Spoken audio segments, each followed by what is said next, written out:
Sir CM గారు line లో ఉన్నారు. సీఎం గారు చెప్పండి. ఏంటండి మీరు చెప్పేది? 100 కోట్లున్నట్టక్క. ఈ విషయం సీఎంకు తెలిస్తే నన్ను చంపేస్తాడయ్యా. సార్ మీకోసం వెయిట్ చేస్తున్నారు. అదే అన్న, ఎక్కడ ఫ్యాక్షన్ గొడవలు ఉంటే అక్కడికి వెళ్ళటం. ఏంటి, ఎక్కడ గొడవలుంటే అక్కడికి నువ్వు వెళ్తావా, లేదా నువ్వు వెళ్ళి గొడవలు సృష్టిస్తావా?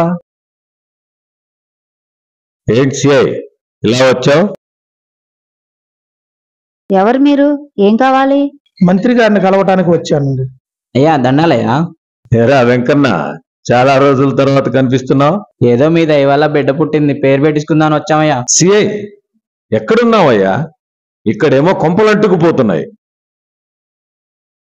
నా పేరు గంగాధర్. మన నియోజకవర్గంలో ఒక బాధ్యత గల ఓటర్ని. ఒక ఎమ్మెల్యేగా పోటీ చేయాలంటే ఎంత ఖర్చు అవుతుందో నీకు తెలుసా? 10 మందికి మంచి చేయాలంటే డబ్బు అవసరం లేదే. నాయనా గంగాధర్, ఇది సినిమా కాదు. ఓ వాస్తవం ఎలా ఉంటుందో చెప్తా విను. ఇప్పుడే బయలుదేరి వస్తున్నాను నేను.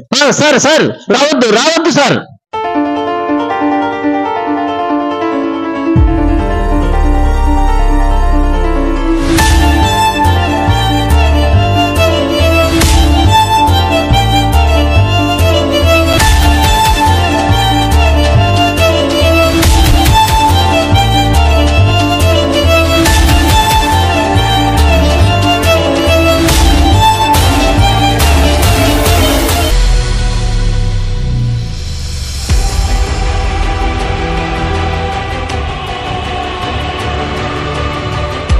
క్షమించండి గంగాధర్ గారు, మాకొచ్చిన ఇన్ఫర్మేషన్ ప్రకారం వేరొకరిని అరెస్ట్ చేయాల్సింది పొరపాటున మిమ్మల్ని అరెస్ట్ చేశాం.